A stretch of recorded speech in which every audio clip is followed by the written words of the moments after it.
Olá, bem-vindo então para mais um episódio da nossa série Top 5, ou Top 5, como queiram, erros, lapsos, pepinos, desvios comuns em sistemas de gestão. Nessa série, a gente vai abordar as auditorias internas dos sistemas de gestão, que são requeridas em todas as normas ISO de sistemas de gestão. Muito bem.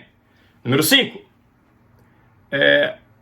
A organização não dar a devida importância para a questão do conflito de interesse. Por quê?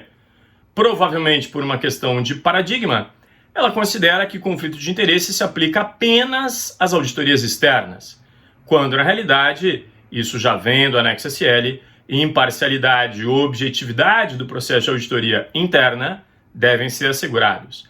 E seguramente, mesmo dentro de uma organização, a gente pode ter a figura de conflito de interesse, tanto para o bem quanto para o mal. Em ambos os casos, isso vai impactar, seja imparcialidade, seja objetividade. O que eu quero dizer com esse conflito de interesse? Podem ser relações de maior proximidade, que a gente sabe que existem entre pessoas, isso é normal, assim como algumas de maior distanciamento, não ir com a cara um do outro. Isso acontece na vida real. Então, não poderia deixar de estar aqui entre os top 5. Se isso acontece na sua organização, pense com carinho. Como abordar essa questão? Ela é importante, certo? Número 4. Não incluir nos procedimentos, nas regras, seja lá o que for, parâmetros para alguns limites máximos em termos de prazos para ações corretivas. Você sabe melhor do que eu que sempre vão aparecer aqueles artistas, entre aspas, né? Que vão colocar lá 2 anos para uma ação corretiva para alguma coisa que ela é relativamente trivial, não seria tão complexa assim, não demandaria altos investimentos que fossem requerer tamanho, prazo elástico, ok? Então sempre é importante ter algum tipo de parâmetro até para a gente fazer a roda do aprendizado rodar, girar no sistema de gestão, certo? Número 3, também não poderia estar de fora, é permitir que não conformidades eventualmente sejam registradas como constatações mais brandas, eventualmente com observações ou mesmo oportunidade de melhoria. Vejam, a própria ISO 17021-1, eu sei, ela se aplica às auditorias externas, mas ela tem um trecho onde ela diz textualmente, com todas as letras, que não se pode registrar uma não conformidade como oportunidade de melhoria ou outra forma qualquer. Não conformidade é não conformidade. Esse erro também, lamentavelmente, a gente vê ele com alguma frequência quando está analisando processos de auditoria interna em diversas organizações. Fique atento. Número 2, essa também é bastante interessante.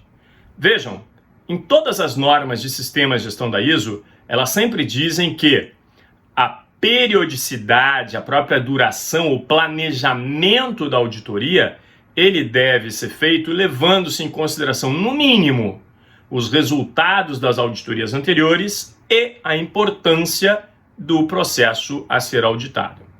É relativamente comum você chega em uma organização e observa que eles alocaram exatamente os mesmos tempos para auditar cada um dos processos e repetiram essa mesma distribuição ao longo dos anos. Ou seja, fica evidente que eles não consideraram nem os resultados das auditorias anteriores e nem a importância dos processos, né? A probabilidade de que eu tenha todos os processos com exatamente o mesmo grau de importância e que todos eles venham tendo nos últimos ciclos de auditoria exatamente o mesmo resultado, ela é muito pequena, para não dizer nula e quase impossível. Então, fique atento se você também vem repetindo simplesmente a mesma distribuição com a mesma alocação de tempo para cada um dos processos a serem auditados. Bacana? A primeira não poderia ser outra que não essa aqui. Também já vi em muitas organizações, fiquem muito atentos. É quando o processo de auditoria interna, ele assume que o manual ou o documento de mais alto nível que tiver, não importa, que ele é uma verdade absoluta. O que eu estou querendo dizer com isso? Os auditores nem mesmo olham as normas que estariam acima da estrutura documental da empresa. E na realidade, se você observar, isso já vem desde o anexo SL, ele é muito claro. O auditor interno ele sempre deve ter um olho nos requisitos ou nas diretrizes da norma contra a qual ele está auditando e outro olho na documentação interna do sistema. Então, quando eu audito apenas do manual ou outro documento qualquer de alto nível, dele para baixo, qual é o risco que eu tenho? O risco é o de eu ter alguma não conformidade em relação à norma e eu não estou percebendo, porque a minha auditoria está parando, ela está assumindo esse manual ou esse outro documento de alto nível como verdade absoluta e eu audito apenas dali para baixo. Legal? Espero que tenha sido útil. Pense, são 5 pontos muito importantes. Se por acaso você ainda não está inscrito aqui no nosso canal, se inscreva, ative o sininho para que você seja lembrado quando nós publicarmos novos vídeos.